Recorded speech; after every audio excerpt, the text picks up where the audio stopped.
નમસ્કાર મિત્રો, સ્વાગત છે અમારી યુટ્યુબ ચેનલ ઓલવેઝ હેપીમાં. મિત્રો, આજે આપણે જોઈશું 6 થી 8ના સામાજિક વિજ્ઞાનના મહત્વ પ્રશ્નો, જે આપણો પાર્ટ 7 એટલે કે 7મો વિડીયો છે. આગળના 6 વિડીયો જોવા માંગતા હોય તો ડિસ્ક્રિપ્શન લિંકમાં તમને એની લિંક મળી જશે. આ જે પ્રશ્નો છે એ તમને આવનારી ટેટ ટાટ ડી સચિવાલય તલાટી કે ગુજરાત ગવર્મેન્ટની કોઈ પણ ક્લાસ 3ની એક્ઝામ હશે તેમાં તમને ઉપયોગી થઈ રહેશે. મિત્રો, આપણી ચેનલ ઉપર મોડેલ પેપર, કરંટ અફેર્સ તેમજ આ રીતે બીજા અલગ પ્રશ્નો મૂકવામાં આવે છે. જો તમે અમારી ચેનલ ઉપર નવા હોય તો પ્લીઝ ચેનલને સબસ્ક્રાઇબ કરી દેજો અને બેલ આઇકોનને પણ દબાવી દેજો, જેથી કરીને આવનાર હરેક વિડીયોની નોટિફિકેશન સૌપ્રથમ આપને મળી રહે. તો ચલો મિત્રો, હવે ટાઈમ ના બગાડતા શરૂ કરીએ. તો મિત્રો, આ રહ્યા આપણા આજના સામાજિક વિજ્ઞાનના પ્રશ્નો. ફર્સ્ટ ક્વેશ્ચન: આપણા દેશમાં કેટલા ટકા લોકો ખેતી સાથે જોડાયેલ છે? તો 70%. માત્ર વરસાદ પર આધારિત ખેતીને કેવી ખેતી કહે છે? સામાન્ય અથવા આકાશીય ખેતી. બાજરીની સૌથી વધુ ઉત્પાદન કયા જ રાજ્યમાં થાય છે? તો બાજરીનું સૌથી વધુ ઉત્પાદન રાજસ્થાન રાજ્યમાં થાય છે. બાજરીના ઉત્પાદનમાં ભારત વિશ્વમાં કયા ક્રમે છે? તો બાજરીના ઉત્પાદનમાં ભારત વિશ્વમાં પ્રથમ ક્રમે છે અને સૌથી વધુ ઉત્પાદન રાજસ્થાનમાં થાય છે. મકાઈનો ઉપયોગ જણાવો. તો મકાઈનો ઉપયોગ અનાજ અને પશુઓના ખોરાક માટે કરવામાં આવે છે. મગફળીનું સૌથી વધુ ઉત્પાદન કયા રાજ્યમાં થાય છે? તો મગફળીનું સૌથી વધુ ઉત્પાદન આપણા ગુજરાત રાજ્યમાં થાય છે. તો મગફળીનું સૌથી વધુ ઉત્પાદન આપણા ગુજરાત રાજ્યમાં થાય છે. ચોમાસામાં પાણીનો સંગ્રહ થયા બાદ ખેતીને કઈ ખેતી કહે છે? તો ચોમાસામાં પાણીનો સંગ્રહ થયા બાદ ખેતીને સૂકી ખેતી કહેવામાં આવે છે. સૂકી ખેતીની જમીનમાં કયો પાક સારો થાય છે? તો સૂકી ખેતીની જમીનમાં ઘઉંનો પાક સારો થાય છે.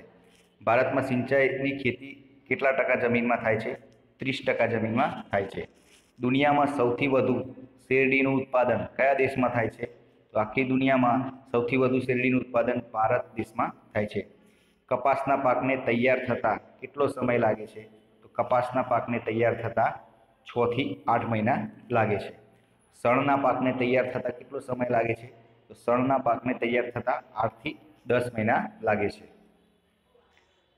શણને પાણીમાં કોડાવાથી શું છૂટું પડે છે? તો શણને પાણીમાં કોડાવાથી રેસાઓ છૂટા પડે છે. આપણા દેશના લોકોનો મુખ્ય ખોરાકી પાક કયો છે? તો આપણા દેશના લોકોનો મુખ્ય ખોરાકી પાક ડાંગર છે. બાગાયતી ખેતીમાં શેનો સમાવેશ થાય છે? ચા, કોફી, ફળફળાદી, નાળિયેર, આ બધાનો સમાવેશ બાગાયતી ખેતીમાં થાય છે. ચાના બગીચાઓ ક્યાં હોય છે? તો પર્વતના ડોળાઓ પર, એટલે કે જ્યાં ઢાળવાળી જમીન હોય, પર્વતના ડોળાઓ પર જંગલ સાફ કર્યા હોય તેવી જગ્યાએ ચાના બગીચાઓ હોય છે. ભારતમાં સૌથી વધુ ચાનું ઉત્પાદન ક્યાં થાય છે? તો ભારતમાં સૌથી વધુ ચાનું ઉત્પાદન અસમમાં થાય છે. ચાના ઉત્પાદનમાં ભારત વિશ્વમાં કયા ક્રમે છે? તો ચાના ઉત્પાદનમાં ભારત વિશ્વમાં પ્રથમ ક્રમે છે. કુટીર ઉદ્યોગમાં કઈ કઈ વસ્તુઓનું ઉત્પાદન કરવામાં આવે છે? કુટીર ઉદ્યોગમાં અગરબત્તી છે, પાપડ છે, ફર્નિચર છે, અથાણા બનાવવા વગેરે. લઘુ ઉદ્યોગ કોને કહે છે? તો જેમાં એક કારખાનું હોય, થોડા યંત્રો હોય, વધારે મજૂરો હોય, જેનું મૂડીરોકાણ ઓછું હોય, તેને લઘુ ઉદ્યોગ કહે છે. ભારે ઉદ્યોગ કોને કહે છે? તો અનેક ઉદ્યોગો એવા છે કે જેમાં વસ્તુઓ બનાવવા માટે મોટા મોટા કારખાના હોય અને સૌથી વધુ મૂડીરોકાણ હોય, તેને ભારે ઉદ્યોગ કહે છે. પહેલા સુતરાઉ કાપડની મિલની શરૂઆત ક્યાં અને ક્યારે થઈ હતી? તો પહેલા સુતરાઉ કાપડ મિલની શરૂઆત ઈસવીસન 1818માં પોર્ટ બ્લોસ, કોલકાતામાં શરૂ થઈ હતી. વર્તમાનપત્રમાં વપરાતો કાગળ ક્યાં બને છે? તો મધ્યપ્રદેશના નેપાનગરમાં, જે તમે છાપું વાંચો છો એનો કાગળ મધ્યપ્રદેશના નેપાનગરમાં બને છે. ચલણી નોટો બનાવવાનું કાગળ ક્યાં બને છે? તો ચલણી નોટો એટલે કે આપણે જે રૂપિયા, આપણા રૂપિયાનો જે કાગળ છે એ હોશંગાબાદ અને દેવાસમાં બનાવવામાં આવે છે. શણના રસમાંથી શું શું બને છે? તો સણિયું કાપડ, શણના કોથળા, કંતાન વગેરે. કયો ઉદ્યોગ પેટ્રોકેમિકલ્સને આભારી છે? તો રંગ રસાયણનો ઉદ્યોગ પેટ્રોકેમિકલ્સને આભારી છે. ગામને તાલુકાના કે જિલ્લાના મુખ્ય મથક સાથે જોડતો માર્ગ કયો છે? તો ગ્રામ માર્ગ. હા, સૌથી લાંબો ધોરીમાર્ગ કયો છે? તો ધોરીમાર્ગ નંબર 7 એટલે કે નેશનલ હાઈવે નંબર 7 વારાણસીથી કન્યાકુમારીનો સૌથી લાંબો ધોરીમાર્ગ છે.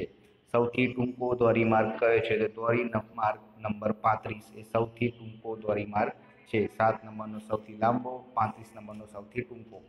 ભારતના વ્યાપારમાં સસ્તો માર્ગ કયો છે? તો દરિયાઈ જળમાર્ગ એ સૌથી સસ્તો માર્ગ છે.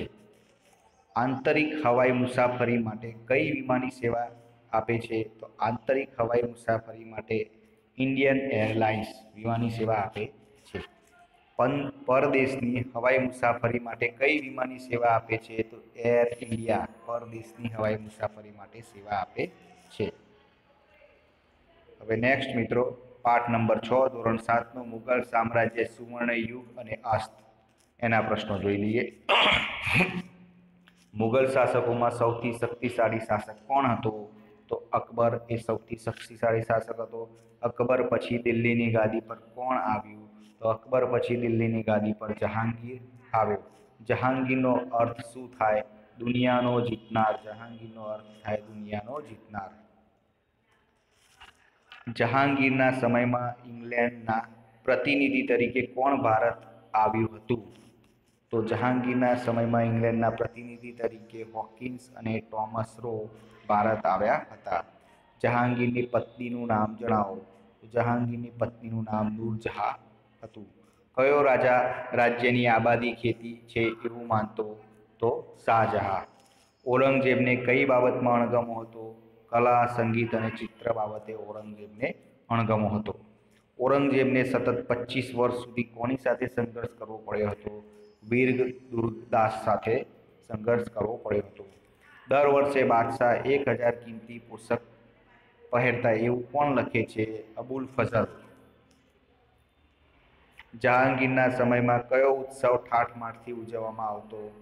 તો જહાંગીરના સમયમાં દશેરાનો ઉત્સવ ઠાઠમાઠથી ઉજવવામાં આવતો હતો. લાહોરની કઈ વસ્તુ વિશ્વભરમાં જાણીતી છે? તો શાલ. ફતેહપુર સિક્રીની કઈ વસ્તુ વિશ્વભરમાં જાણીતી છે? શેતરંજી.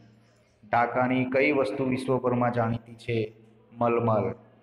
મહેલોના બાંધનાર શાસક તરીકે કોણ ઓળખાતું? શાહજહાં. મુગલ કાળમાં કોના દુહા પ્રચલિત થયા હતા? કબીર અને રહીમના દુહા. મુગલ કાળમાં કયા કવિએ હિન્દી કાવ્યો લખ્યા હતા? તો રસખાને હિન્દી કાવ્યો લખ્યા હતા. મુગલ શાસનમાં કયા ફ્રેન્ચ મુસાફરો ભારત આવ્યા હતા? ટેવર્નિયર અને બર્નિયર નામના ફ્રેન્ચ મુસાફરો ભારત આવ્યા હતા મુગલ શાસનમાં. મુગલ શાસનનો સુવર્ણ યુગ કયો કહેવાય? શાહજહાંનો શાસનકાળ એ મુગલ શાસનનો સુવર્ણ યુગ કહેવામાં આવે છે. મુગલ શાસન વખતે ઉત્તરમાં કયો રાજા ઓચિંતા છાપા મારવાની વ્યૂહરચના માટે જાણીતો હતો? વીર દુર્ગાદાસ. મરાઠાઓને કયા સમર્થ રાષ્ટ્રવીર નેતા મળ્યા હતા? છત્રપતિ શિવાજી. શિવાજી કોના પુત્ર હતા? શાહજી. શિવાજીનો જન્મ કયા કિલ્લામાં થયો હતો? શિવનેરી કિલ્લામાં શિવાજીનો જન્મ થયો હતો. ઈસવીસન 1630